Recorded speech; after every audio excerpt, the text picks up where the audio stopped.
এই মুহূর্তে আমরা দেখব আরও একটি প্রশ্ন উচ্চ মাধ্যমিক 2025-এর জন্য বাংলার মডেল প্রশ্নপত্রটি, যেখানে আমাদের প্রথমেই রয়েছে কিছু নির্দেশিকা এবং রয়েছে বহু বিকল্প ভিত্তিক প্রশ্নাবলী।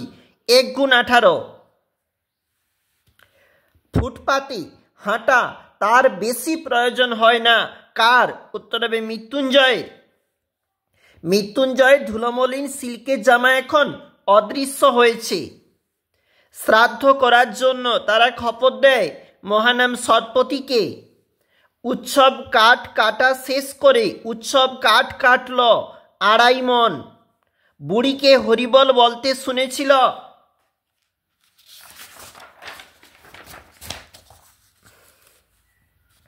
নকরি নাপিত। রাতের নির্জন নিঃসঙ্গতাকে আলোলিত করে দূর সমুদ্রের দীর্ঘশ্বাস। যে মেয়ে নিখোঁজ তার সন্ধান মেলে জঙ্গলে। বহুদিন জঙ্গলে যায়নি কারণ বহুদিন শহরেই আছি। একটি তারা এখন আকাশে রয়েছে। তারার সঙ্গে কবি কার তুলনা করেছেন? একটি মেয়ের। আমরা বাঙালিরা শুনি কাঁদুনি জাত, এ কথা বলেছে বল্লভভাই প্যাটেল। 3 নম্বর পেজে যাচ্ছি।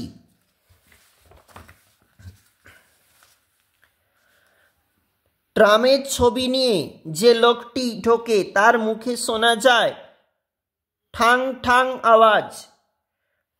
এবার নিশ্চয় লোকের খুব হাসি পাবে। বক্তা হলেন শম্ভু।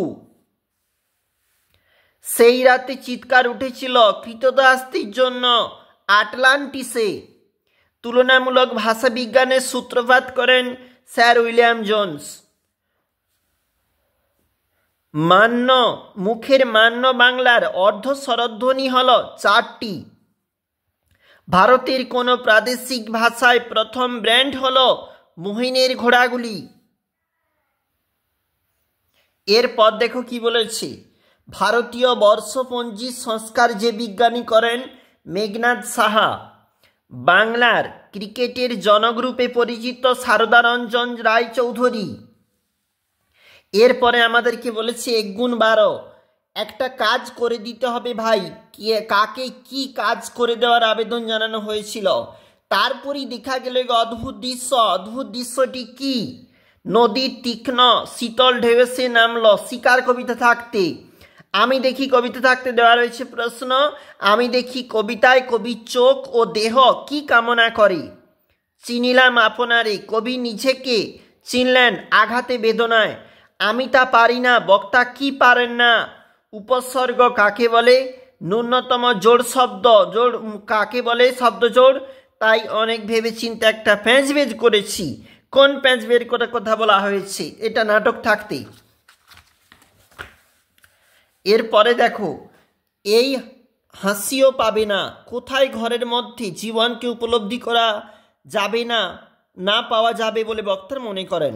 স্পেনের ফিলিপ কেঁদেছিল খুব। কেন কেঁদেছিল? মুন্ডমাল শব্দ কাকে বলে? 3 দাগের যে প্রশ্ন রয়েছে একবার দেখো। নীতি ধর্মের দিক থেকে বলছি না, সমাজ ধর্মের দিক থেকে বিচার করলে 10 জনকে খুন করার চেয়ে নিজেকে না খাইয়ে মারা বড় পাপ। বক্তা কে? এই বক্তব্যের মধ্যে বক্তা চারিত্রিক বৈশিষ্ট্য লেখো। সকাল হতেই বোঝা গিয়েছিল সর্বনাশের বহরখানা। এখানে কোন সর্বনাশের কথা বলা হয়েছে? এই ঘটনা উৎসবের জীবনে কোন পরিণতি ডেকে এনেছিল? অনধিক 150টি শব্দে যে কোনো একটি প্রশ্নের উত্তর দাও।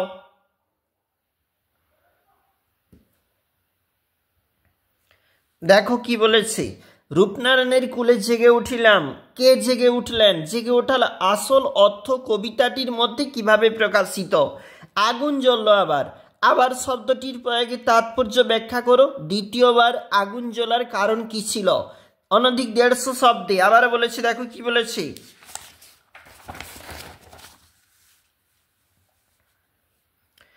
আমাদের মনে হয় এর নাম হওয়া উচিত অভাব নাটক। কোনো নাটকের নাম অভাব নাটক হওয়া উচিত বলে নাট্যকার মনে করেন। কেন বলেছে এবং কোন নামকরণ সঙ্গত যথাযথ লেখো। থিয়েটারের দেওয়ালে অঙ্গারের গভীর কালো অক্ষরে লেখা আমার জীবনের 45টা বছর। বক্তা কে? এই 45টা জীবন যন্ত্রণার পরিচয় দাও। এর পরের প্রশ্ন 5 নাম্বারের, পাতায় পাতায় জয়।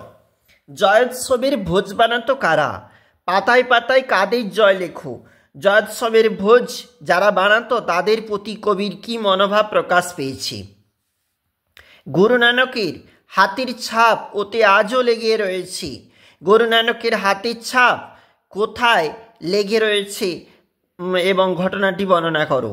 5 নাম্বারের প্রশ্ন দেখো, মনমোহনের কথায় চেংমানের মাথায় আকাশ ভেঙে পড়ে। মনমোহন ও চেংমানের পরিচয় দাও। চেংমানের মাথায় আকাশ ভেঙে পড়েছিল কেন? চেয়ারের উপর যিনি বসে আছেন তাকে দেখে নিজের চোখকে বিশ্বাস হচ্ছিল না। চেয়ারের উপর কে বসেছিলেন? লেখক তাকে কোথায় দেখেছিলেন? লেখকের এই স্থান দেখার অভিজ্ঞতা সংক্ষেপে লেখো। 150 শব্দে লেখো। রূপতত্ত্ব অনুসারে সমাস কয় প্রকার ও কী কী সংক্ষেপে লেখো, কিংবা শব্দার্থ পরিবর্তনের ভাগগুলি এবং দুটি ধারার উদাহরণ সহ লেখো। বাংলা গানের ধারায় অতুল প্রসাদ সেনের অবদান। চলচ্চিত্রে সত্যজিৎ রায় অথবা তপন সিংহের অবদান। বাংলা চিত্রকলায় ভাস্কর রামকিঙ্কর বেইজের অবদান লেখো এবং স্বকীয়তা বিষয়ে সংক্ষিপ্ত লেখো এবং চিকিৎসা বিজ্ঞানে বিধানচন্দ্র রায়ের ভূমিকা লেখো। অবশ্যই দেখবে প্রশ্নগুলি। এছাড়াও আমাদের কিন্তু রচনা রয়েছে এবং যেখানে প্রবন্ধ রচনা 400টি শব্দে, প্রবন্ধ রচনা শিক্ষা বিস্তারে গণনা মাধ্যম এবং অনুচ্ছেদটিকে প্রস্তাবনা স্বরূপ ব্যবহার করে পরিণতি, এটা একটা বলেছে, সংস্কৃতি দিয়ে একটা রয়েছে।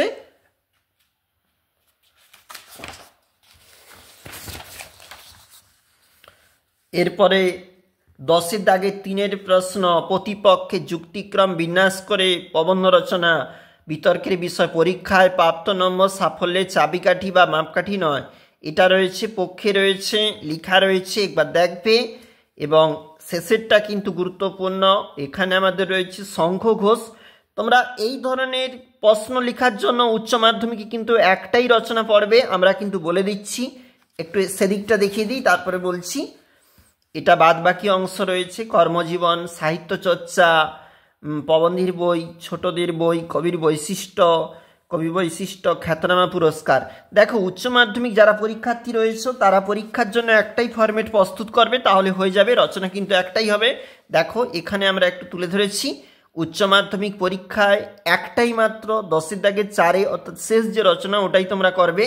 সেখানে কিন্তু যে ব্যক্তির নামে রচনা লিখছো এখানে তার নাম লিখবে বিশেষণ সহ। এই জায়গাটাতে আমরা কিন্তু ফরম্যাট সাজিয়ে রেখেছি, তোমরা কিন্তু এই অংশই করবে, তাহলে একটা রচনা পড়লেই কিন্তু হয়ে যাবে। আমরা সম্পূর্ণ কাগজটা একবার তোমাদেরকে দেখিয়ে নিচ্ছি। জন্ম সালে শতকটা লিখবে, এখানে যে পেশার সঙ্গে যুক্ত লিখবে, ব্যক্তির নাম লিখবে। দেখো, তোমার কিন্তু হিন্টস ওখানে দেওয়া থাকবে, তুমি শুধুমাত্র লিখবে। পিতার নাম, শহরের নাম, জেলা, তার মাসিক বলেছে, আর মাসের নাম, বাংলা, পৃথিবী, ভারতের যদি বিখ্যাত হয়ে থাকে সেটা লিখবে। মায়ের নাম লিখবে, ব্যক্তির নাম, হিন্দু, মুসলমান, পিতার নাম, মায়ের নাম, ব্যক্তিগত দেখবে, ব্যক্তির নাম। দেখো, শুধুমাত্র নামটা বসালেই কিন্তু হয়ে যাবে, হিন্টস কিন্তু তোমার দেওয়া থাকবে। এই রচনা অনেক সহজ সরল, এই ফরম্যাটেই তোমরা পড়বে অবশ্যই।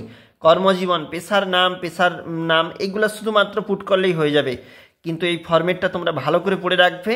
আমরা কিন্তু উপস্থাপন করে থাকি মডেল একাধিক প্রশ্নপত্র, তোমরা অবশ্যই দেখবে। পরলোক গমন, এখানে সাল, তারিখ, মাস এগুলো সব লিখবে এবং কোটেশনগুলো অবশ্যই দেখবে পরীক্ষার জন্য। উপসংহার বলেছে এবং দেখবে। আমরা দেখছিলাম উচ্চ মাধ্যমিক 2025-এর জন্য মডেল প্রশ্নপত্র বাংলা থাকতে।